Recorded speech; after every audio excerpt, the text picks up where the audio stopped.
My girlfriend talks in her sleep. At first, it was cute and hilarious to tell her what she said. It was harmless nonsense. The sky is folding, or we need to raise the ground. We'd talk the next day about if she remembered the dream, but she never did. I wish I knew what she meant by we need to raise the ground. Some context. Our nightly routine is for us to start out cuddling and then give it up once it gets too hot. Then we're usually both on our sides, back to back. She would fall asleep before I do, and so I'd hear the full range of her nightly musings. Honestly, at first I was eager to hear what she said. It was always funny to tell her and our friends what she'd say while deep in the throes of REM. But now I'm done. I'd prefer she not talk anymore. How am I gonna sleep after what happened last night?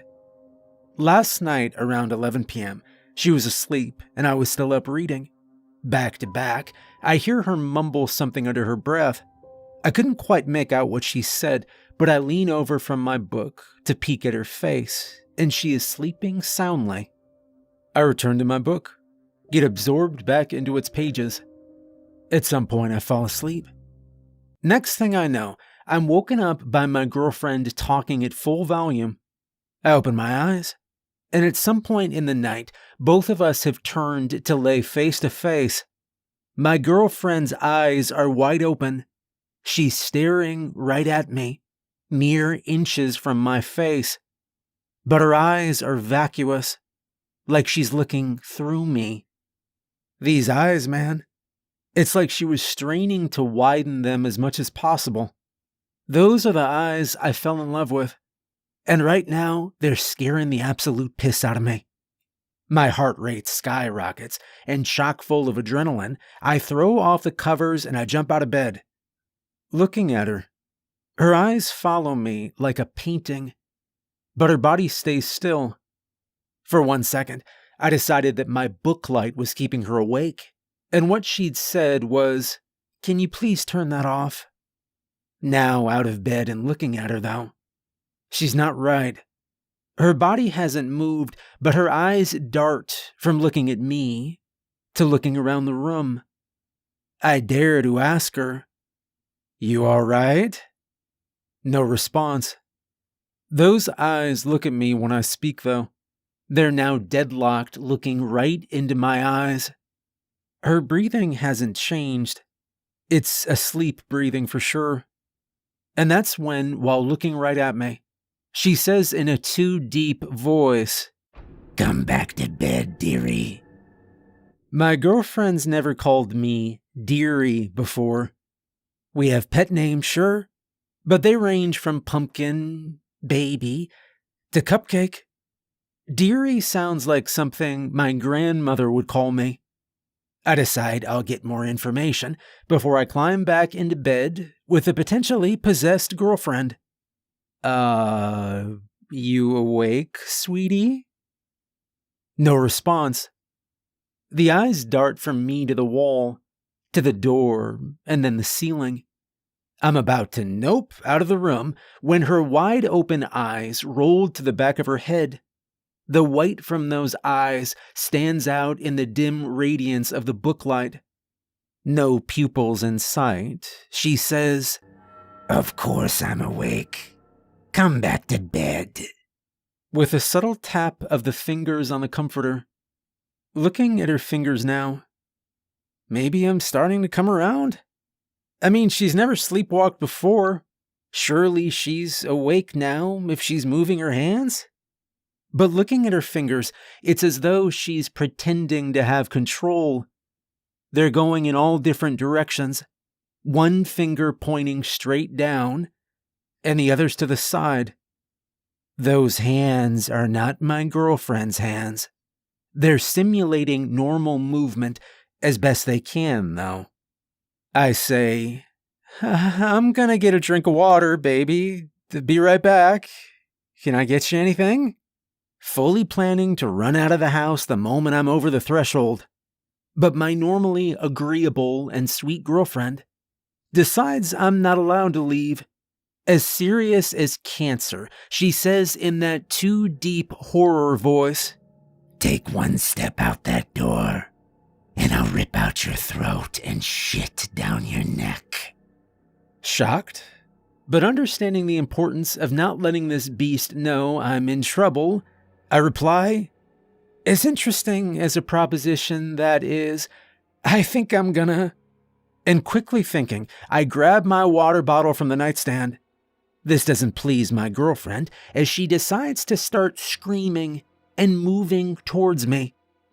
It's a supernatural scream, so high-pitched and bird-like, I feel as though my neighbors 3 houses down can hear it. As fast as I can muster, I unscrew the lid and I douse her in water. Like I knew what I was doing, her eyes close, her garbled appendages normalize, and she's back asleep. I'm gonna sleep on the couch for a while. Maybe forever. She'll understand when she's awake. My hands tremble over the keyboard, and I may have a concussion, so please forgive any typos or brevity of my update. It's the morning after my typically amenable and kind-hearted girlfriend's body was possessed in sleep by some malicious entity. I've been distant this morning, so she knows something is amiss, but obviously still reeling from the experience. I can't tell her yet that she tried to rip out my throat and shit down my neck. You understand. I'm tired. Obviously, I didn't sleep last night, but I did stay up most of the night, with all the lights on, feverishly clutching my water bottle in the living room. The demonic beast inside my girlfriend managed to creep its way back into control sometime soon after I exited the room, and pinned it close with a dining room chair. Given her eye movements and the activation delay, my theory is that the beast is allowed control during REM. But what do I know? It spent most of the evening attempting to coax me back into the bedroom, this time with a pinch more emotional intelligence, calling out to me in what was as close to my girlfriend's normal voice as it could manage. Come to bed, sweetie. Why are you sleeping on the couch again? I decide I'm not going to validate this demon with a response, but moments later, the 2 deep, sinister voices back. If you don't open this door, I'll slit the cat's throat. Oh, shit. I forgot about the cat. He's still in the bedroom, probably cowering in fear, hissing in the corner to no avail. My guess is that the cat's already dead, but what do I do? Let our beloved kitty be eaten alive by someone he trusts? I've seen enough horror movies to know that this is the moment I have to decide to do something dumb and heroic, or die on screen while everyone yells about how much of an idiot I am for opening the door. I may have a little more sympathy for these characters now. People thrust into impossible situations are forced to make impossible choices. Against my better judgment, I'm gonna open the door, get the cat out of the room. I'm staring at the bedroom door now, and notice something damp and muscly poking and prodding its way out from under the door. I point my phone's flashlight at it, and I realize it's my girlfriend's tongue. I catch myself experiencing an intrusive thought, wondering if she'll want to know why her mouth is full of cat hair tomorrow. But this is perfect. I need to test out my new technique. A spray bottle full of sink water. I spray the tongue as it inchworms itself around the edge of the door, presumably looking for purchase on my human flesh. It immediately recoils, and I hear the body inside collapse. Water is still a demon possession off switch, I decide, and immediately tear the chair away from holding the door locked. I don't even have time to think about whether I have holy water on tap. I need to act fast. Attempting to open the door now, my significant other's unconscious body is blocking me from entering. It requires quite a bit of force to slide her ragdoll body behind the door so I can squeeze through. Trying not to look too closely at her, I realize now that she's sweating a black, oily substance. and the bed and floor are totally drenched. I realize the reason it was difficult to open the door. The demon's sweat is sticky. Maybe she's stuck to the ground. Carefully avoiding stepping in the demon's superglue, I'm now inside the bedroom. To my dismay, I don't see the cat right away. It makes sense. Frightened as hell, it must have crawled and hid under the bed. Yikes. I gotta persuade it out from under there now, but that will mean I need to get down on my belly and reach under the bed. Realizing the absurdity of my situation, I have one hand pointing a spray bottle at my deep asleep girlfriend, and one hand reaching under the bed to grab my cat. My eyes trained on my girlfriend, I reach blindly under the dark bed. I can feel its soft fur. I wrap my hand around it and attempt to bring it towards me.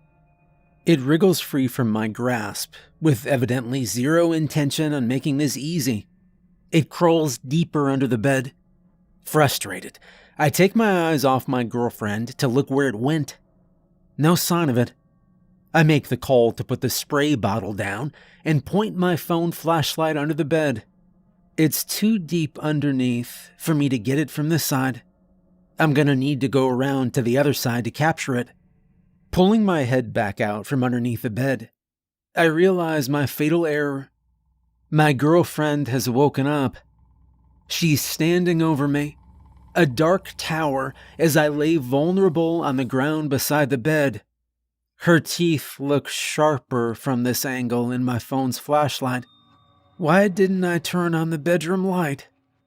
She's drooling that black, oily glue. Her hair, normally a gorgeous brown, is so glossed with black paste that it slicked itself to her head like she just got out of the shower. Her eyes are menacing, wide open, bloodshot, and yellow. She looks tired. I'm tired too, but it's time to go. The cat heroics can wait. Just as I'm about to scuttle an adrenaline-filled crawl around her legs and out the open door, she grabs both ankles with both of her arms. I remember her typically gentle touch is nowhere to be found in this grip, as her nails dig shallow wounds into my legs. With inhuman strength, she begins raising my entire body weight by my legs, plainly in an attempt to start eating me alive from the toes up. Little does she know, I've never skipped a leg day in my life. I kicked my girlfriend square in the teeth with both feet. She drops me on my head, but I can't feel it. While she's stunned, I manage to get to my feet, carefully avoid the preternatural spiderweb paste, and exit the room. Hands shaking, I adjust the chair to the correct angle, just in time to hear agitated knocking on the other side. Baby, come back to bed. It's late. You're gonna be so tired at work tomorrow. All of that, and I didn't even get the damn cat. And my spray bottle's still in there. What the hell am I gonna do now? Okay, here's what I know. Number 1, the possession ends when she wakes up. Number 2, she has no recollection of the previous night. Number 3, water disables, but only momentarily, like 2 to 3 minutes. Number 4, the black ooze she drools and sweats while possessed evaporates. The bed and floor were wet this morning from the water I sprayed. The rest had all disappeared by the time I checked. Number 5, the cat is fine. And number 6, I need help. She's taking work calls in the other room. I'm doing my best to focus on my own work, but my mind drifts from the laptop screen. I can't focus. Agreeing to myself that I won't get anything worthwhile done today, I give up and start thinking about next steps. I need an exorcist. I'm not the kind to call an exorcist, okay? I'm the kind of guy that scoffs at the idea. They're all scams. You can't have experience in something that doesn't exist. Clearly, I am not the religious type, but I'll table my reservations for now. I'm not gonna go through all of that again on my own.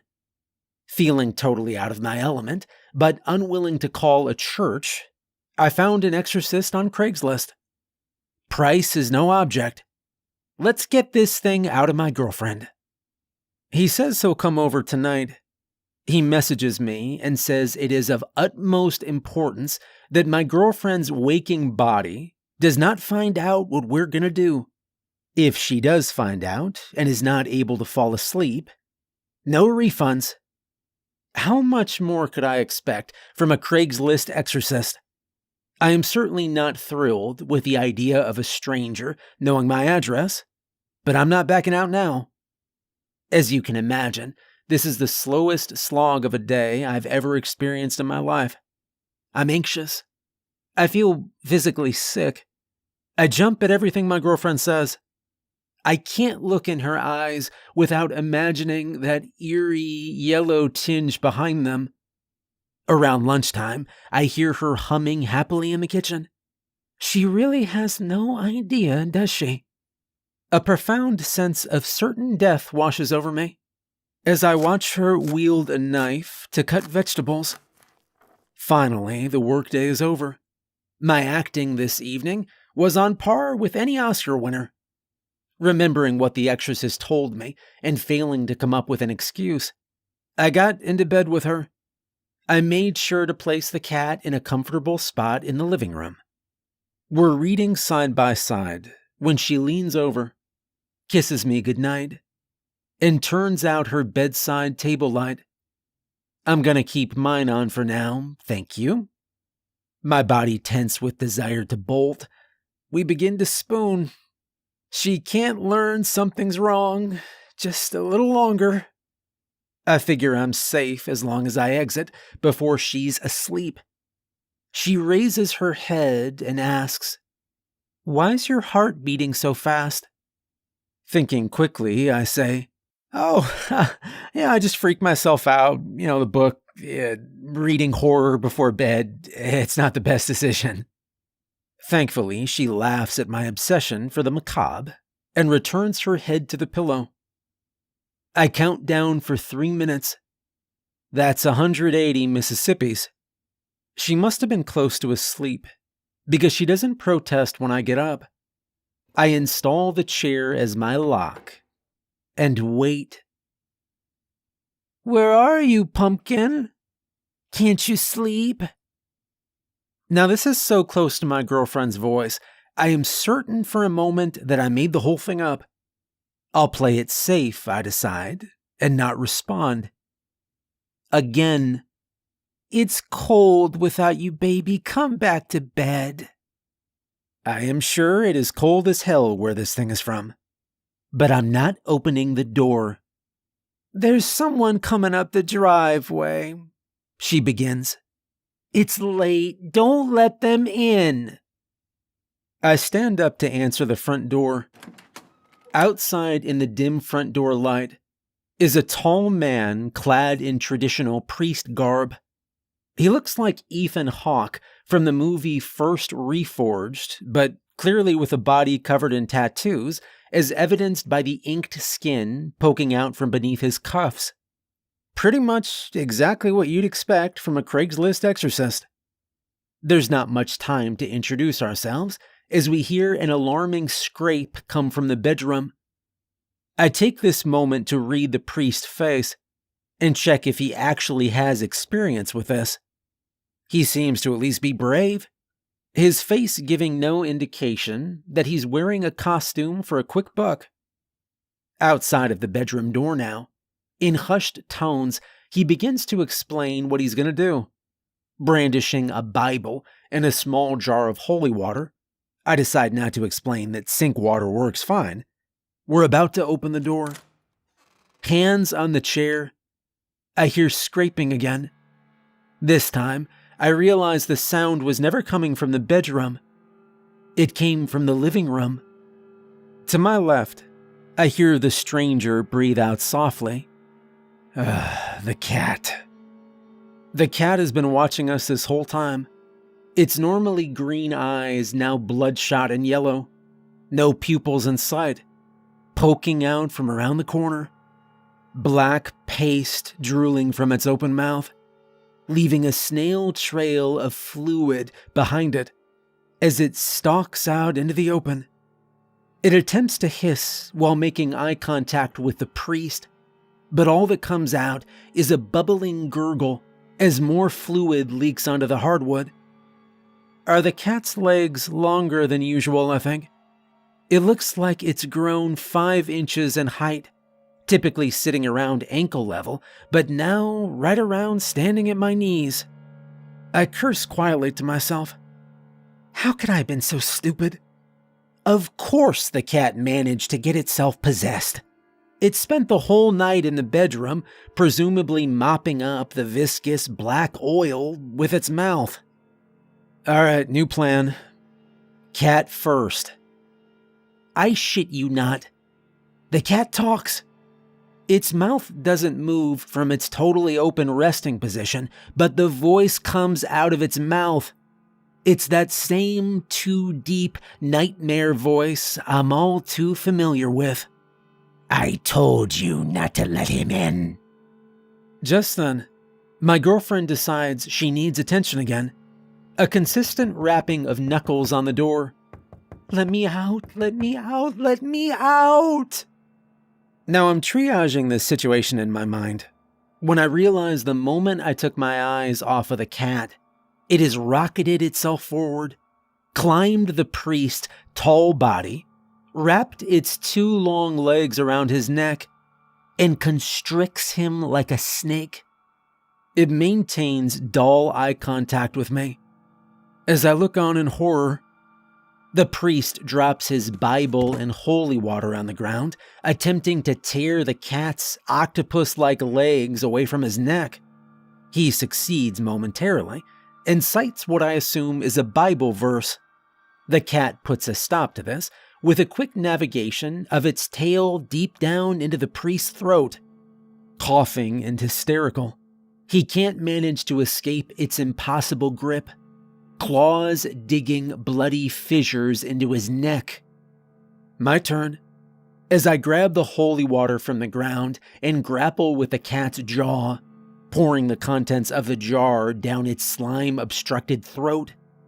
Immediately, the cat falls to the ground like a corpse. Legs splayed in every direction. It lays on the ground, defeated for now. Once the cat is safely inside its travel carrier, the priest and I share a grim look. I ask him if he's ever dealt with this kind of thing before. Rubbing his neck, he says, Yeah, of course, 1,000 times. It takes a great deal of conviction for me to not physically roll my eyes. Well, I'm glad to have you around then, I say. Slime tendrils seek blind escape from air holes in the side of my travel carrier, as I explain to the priest not to swallow any of the black liquid. I think there may not be much hope for him now that my cat's tail has penetrated deep into his throat. But we can discuss this later. My train of thought is interrupted by the sobbing harassment of a girlfriend possessed in the bedroom. You don't love me. You never loved me. The doorknob shakes with dreadful force, tremors ringing through the hallway. Fingers emerge at the bottom of the door, viscous oil dripping from under splotched fingernails. Open this door or I kill the girl. The fingers vanish. A pause, breaking glass from inside the room. Is it planning to jump out the window? Surely it's bluffing. We're on the 3rd floor. Like any parasitic creature, it wouldn't gravely harm its precious host, right? There's a renewed sense of urgency at this threat, but I'm at a loss. We poured holy water down the cat's throat, but its body has already turned into an abomination I can only describe as the alien from The Thing. I wondered to myself if one of those squirming legs is going to detach, sprout a blinking eyeball, and hide in the vent. I feel helpless. I can't stay up all night misting my girlfriend like she's a damn pet chameleon for the rest of my life. Still out of breath from being choked by my cat, the priest manages to wheeze, "We need to open the door." "What'll we do?" I ask. Water stops her, but only for a minute. "It's too dangerous to perform the rites while she's in this form. We'll get her in the shower and then restrain her," he says. This is a good idea. Why didn't I think of that? Feeling a touch more brave, as the priest increasingly proves himself as an asset, I begin to remove the chair. My girlfriend starts to speak again. "Oh, thank you, baby. Why'd you lock me in here? I've been so scared." My subconscious will forever be unwilling to separate the pleas of a demonic beast from the genuine pleas of my loving girlfriend. I hesitate, but with effort, manage to shrug off this false appeal for normalcy. Chair in hand, I take a step back from the door. For a single beat, there's silence. The latch clicks. She's opening the door. Shining black slicked hair emerges, covering her face in totality through the crack in the door. She seems to have gained several inches in height as her full form comes into view. Then a single ringed yellow eye reveals itself through her long hair. I search in that eye for some sign that she's still in there. Somewhere. Anywhere. She's wielding a broken shard of glass and holding it to her own wrist. There's no time for protest before the priest has already sprayed her down. Her frenzied dodge is thwarted as a second jet of water dampens the pajamas my mother bought her for Christmas. I will never forget the powerlessness I felt in the next few moments. With only a few seconds left of control, the demon cuts my girlfriend's hand cruelly at the wrist with a shard of glass. That not being enough, she gnaws the rest off with her mouth. Completely dismembered, her hand splashes to the ground in a grotesque, murky puddle of blood and oil. Stunned, I witness a transformation of the human body before me. Her body shakes globally and erratically on the ground as her skin regains its color. I remember a classmate from school who had seizures and that we needed to protect her head. But I'm incapacitated. The priest doesn't take time to emotionally reckon the fact that my girlfriend just lost her non-dominant hand. He scoops her up, rushes her to the shower, and turns on the water. A mixture of shell shock and maybe a concussion leave me standing idle, while I stare in slow motion from the severed fist to the shower, back to the bedroom. The beast has been proficiently turning our bedroom into some kind of nest. The walls, windows, and ceiling are painted in black as night paste with a consistency of spoiled milk. Dripping from the ceiling fan onto the bed, our furniture is unrecognizable in the spider web of fluid coating the room. The priest is washing his hands in the bathroom sink. He comes and stands before me, shaking me at the shoulders, evidently having been demanding things of me for the last few seconds. "Hey, anybody home? We need to act. I need your help now." I come back to reality. The priest, now gritting his teeth and manic at my seeming inability to cope with the fact that life will never go back to normal, says, "All right, you got any rope, handcuffs, anything to restrain her with?" I have some bungee cords down in my car," I say. I'll get them." I sprint to the stairs and bellow down them 3 at a time. Grabbing the keys off the hook, I run to the car, locate the bungee cords in the trunk, and rush back upstairs.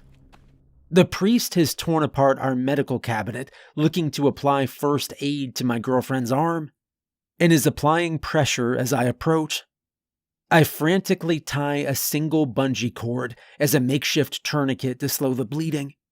We carry her lifeless body to the bed and restrain her to the frame, both legs and one arm. Her head hangs limp. I wonder how long it'll be before she turns back into that monster, but then she wakes up.